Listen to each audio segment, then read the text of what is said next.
ETF index mutual funds నేర్చుకుని stock మార్కెట్లో రాణించాలనుకుంటున్నారా? వెంటనే ఈ నెంబర్కి కాల్ చేయండి.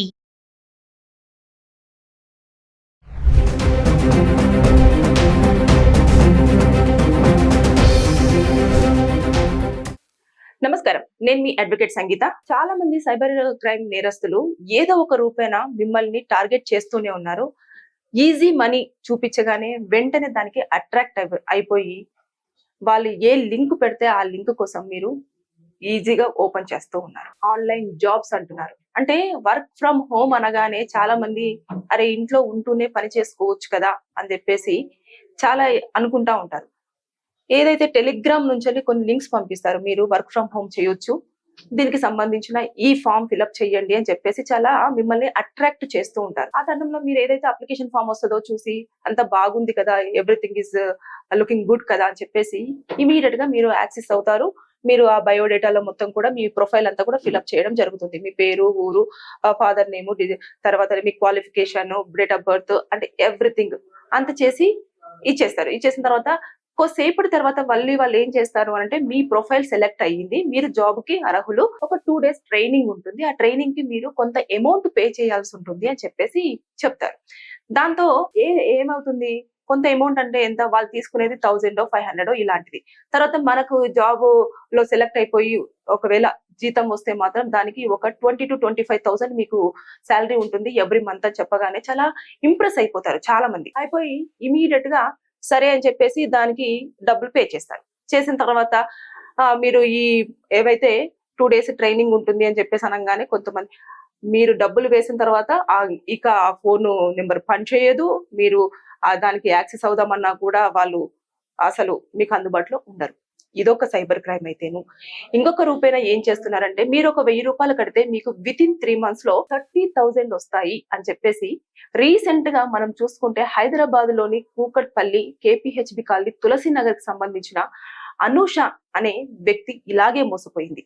వర్క్ ఫ్రమ్ హోమ్, మీరు ఒక 1000 రూపాయలు కడితే మీరు చేసిన పనికి మేము 3 నెలల్లో 30,000 ఇస్తాము అనగానే అట్రాక్ట్ అయిపోయి ఇమీడియట్ గా జాబ్ లో జాయిన్ అయిపోయి అలా 3 నెలల్లో ఆవిడ కట్టిన 1000 రూపీస్ కి 30,000 వచ్చేసాయి. 30,000 రాగానే మీరు 30,000 మళ్ళీ బ్యాక్ పే చేసేస్తే మీకు ఒక 1 lakh రూపీ వస్తుంది. ఆ 1 lakh రూపీ కూడా మీకు అన్ని రకాలుగా మీరు పనిచేసిన విధంగానే ఉంటుంది అని చెప్పేసి చెప్పారు.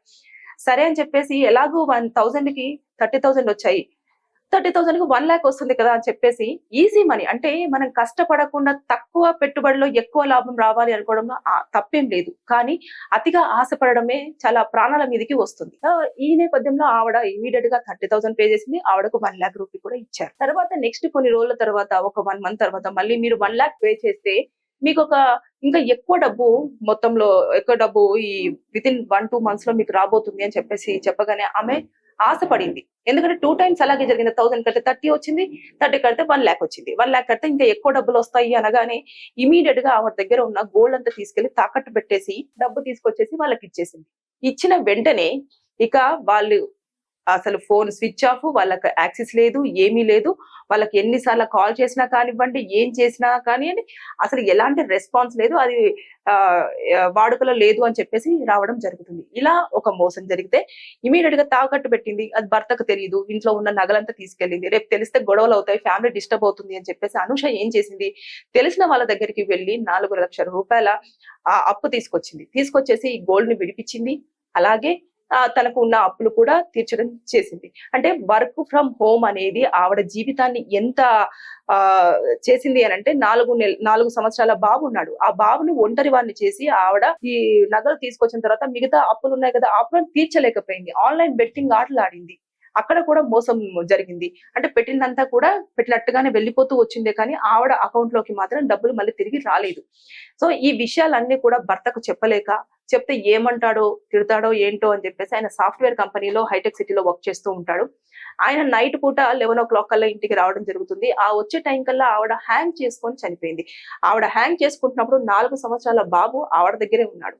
కనీసం ఆ బాబుని చూసైనా సరే అసలు ఆవిడ మనసు మారలేదు. వెంటనే ఇమీడియట్ గా చేసింది తప్పు, నేను అనవసరంగా మోసపోయాను, ఈజీ మనీ కోసం నేను ఇలా చేశాను అని చెప్పేసి తన ప్రాణాలను వదలడం జరిగింది. అంటే ఇలా ఎంతో మంది వారి ప్రాణాలను చెప్పలేక మోసపోయాము అని చెప్పేసి రిగ్రెట్ గా ఫీల్ అయిపోయి, అంటే కొంచెం గిల్టీనెస్ తోటి, రిగ్రెట్నెస్ లేకుండా గిల్టీ తోటి చనిపోవడం జరుగుతుంది.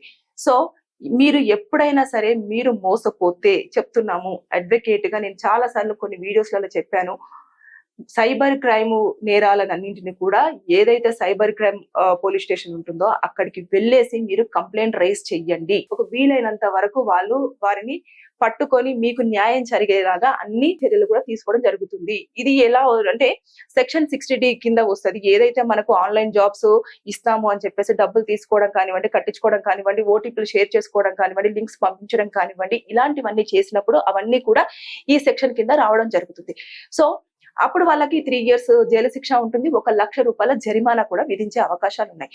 ఇట్లా కంప్లైంట్స్ ఉండగా, చట్టాలు ఉండగా, మీకు సోర్స్ ఉంది, ఎక్కడో ఒక చోట మీరు న్యాయం జరగడానికి అన్ని అవకాశాలు ఉన్నప్పటికీ కూడా ఎక్కడ చెప్పుకోవాలో తెలియక ఈజీ మనీ వస్తే చాలు, మనీ వచ్చినప్పుడు హ్యాపీగా ఉంటున్నారు, మనీ రాకపోయేసరికి తట్టుకోలేక సూసైడ్, ప్రాణాలు వదిలేస్తున్నారు. దీనివల్ల ఏమవుతుందంటే సైబర్ నేరస్తులకి ఇంకా మీరు అవకాశం ఇచ్చినట్టే అవుతుంది. మీలాంటి వాళ్ళు ఇంకెంతో మంది ఉన్నారో మీరు ఒకరు అడుగు ముందుకు వేసి ఇలా జరుగుతుంది సొసైటీలో, ఇలా ఉంటుంది అని చెప్పేసి మీరు చెప్పే ప్రయత్నం చేస్తే కొన్ని ప్రాణాలను కాపాడిన వారు అవుతారు. కానీ అలా చెయ్యట్లేదు. ఇమీడియట్ గా మోసపోయాము, తప్పు చేశాము అని చెప్పేసి అంత నష్టపోయిన తర్వాత, అప్పుల పాలైన తర్వాత దాంట్లో నుంచి బయటికి రాలేక, ఎవరితో చెప్పుకోలేక, ఇలాంటివన్నీ చేసి మీరు ప్రాణాలు తీసుకుంటే ఇక్కడ వచ్చేది ఏమీ కూడా లేదు. సో అనుష ఇప్పుడు 25 years కే తన లైఫ్ ను క్విట్ చేసింది. 4 సంవత్సరాల బాబు ఉన్నాడు, భర్తకి ఏ విషయమూ తెలియదు. ఇలా చెప్తేనన్నా ఆయన ఏమైనా హెల్ప్ చేసేవాడేమో, లేదంటే పోలీస్ స్టేషన్ కి తీసుకెళ్లి కంప్లైంట్ ఇచ్చడము, ఇలాంటివన్నా చేసేవాడు. సో తప్పు అని తెలిసినా కూడా కొంతమంది చేయడానికి ముందుకు వస్తున్నారు. ఎందుకు అనంటే తక్కువ మనీ ఎక్కువ లాభం, ఇదే చూస్తున్నారు. కానీ ఎప్పుడైనా ఒక పాయింట్ గుర్తు పెట్టుకోండి, సైబర్ నేరగాళ్ళు మన చుట్టే ఉంటారు. వారు ఎప్పుడు ఎలా ఏ రూపకంగా ఉంటారో తెలియదు. ఆన్లైన్ జాబ్స్ అన్నా, లేదా అనంటే గేమ్స్ అన్నా, బెట్టింగ్ యాప్స్ అన్నా, ఇవన్నీ కూడా ప్రాణాలను హరించేవి మాత్రమే. మనకు అందులో లాభం కంటే కూడా నష్టము, ఫ్యామిలీ డిస్టర్బెన్సెస్, ప్రాణాలు పోగొట్టుకోవడం తప్పించి ఇంకా మరొకటి ఉండదు. దయచేసి ప్రతి ఒక్కరికి నేను విన్నవించుకునేది ఏంటంటే, మీకు ఒకవేళ మీ దగ్గర మీరు కనుక వర్క్ ఫ్రమ్ హోమ్ అని చెప్పేసి లాగిన్ అయ్యి చేస్తుంటా ఉంటే కొంతమందికి ఉపయోగపడుతుందేమో. కొంతమంది ప్రాపర్ గానే డబ్బులు నెలలకి వేయడం కానివ్వండి, 15 days కి వేయడం కానివ్వండి, ఇలాంటివి చేస్తూ ఉన్నారు. కానీ కొన్ని రోజుల తర్వాత వారు కూడా డబ్బులు శాలరీ ఇవ్వకుండా ఆపేస్తున్న సందర్భాలు కూడా ఉన్నాయి. ఆన్లైన్ జాబ్స్ అనేవి కూడా మీరు ప్రతిదీ క్షుణ్ణంగా పరిశీలించిన తర్వాత నాది ఎంత వర్తబుల్ అని చెప్పేసి చూసుకోండి. డబ్బులు మిమ్మల్ని పే చెయ్యండి, ఖచ్చితంగా రిజిస్ట్రేషన్ కి ఇంత ఫీ అవుతుంది, లేదంటే ఇంత డబ్బులు కడితే మీకు ట్రైనింగ్ ఉంటుంది అని చెప్పేసి చెప్తే ఎట్టి పరిస్థితుల్లో మీరు అడుగు ముందుకు వెయ్యొద్దు. అది కొంచెం ఫ్రాడ్ కింద మీరు కన్సిడర్ చేయండి. మీరు సైబర్ క్రైమ్ వాళ్ళు ఎప్పటికప్పుడు నిఘా పెడుతూనే ఉన్నారు. ఎక్కడైనా ఇలాంటివి జరిగితే వారి దృష్టికి వస్తే వాటిపైన చర్యలు తీసుకుంటూనే ఉన్నారు. సో ఎప్పుడైనా మీకు ఇలాంటివి జరిగితే ఎట్టి పరిస్థితుల్లో నిరసించిపోకండి. లైఫ్ ని క్విట్ చేసుకోవాలన్న ఆలోచనకు మాత్రం, డిప్రెషన్ కి మాత్రం వెళ్ళొద్దు. దయచేసి చట్టాలు ఉన్నాయి, మీకు న్యాయం చేయడానికే ఉన్నాయి. ఒక అడుగు ముందుకు వేసి న్యాయం కావాలని ముందుకు రండి, మీకు ఎంతో కొంత న్యాయం జరుగుతుంది. సో మీరు ఆన్లైన్ లో వచ్చే ఏవైనా కూడా నమ్మొద్దు. వర్క్ ఫ్రమ్ హోమ్స్ అయినా సరే, గేమ్స్ అయినా సరే, లింక్స్ అయినా సరే, ఫొటోస్ అయినా సరే, ఏదో ఒక రూపేణ సైబర్ నేరగాళ్ళు మన చుట్టే ఉన్నారు. మనకు ఏదో ఒక లింక్ పంపించడము, లేదంటే ఓటీపీలు పంపించడము, ఇలాంటివి చేసి మన దగ్గర ఉన్న డబ్బు దోచుకోవడానికి వారు పలు రకాల కొత్త స్కామ్లతోటి ముందుకు రావడం జరుగుతుంది. కాబట్టి దయచేసి అందరూ అలర్ట్ గా ఉండండి. Thank you.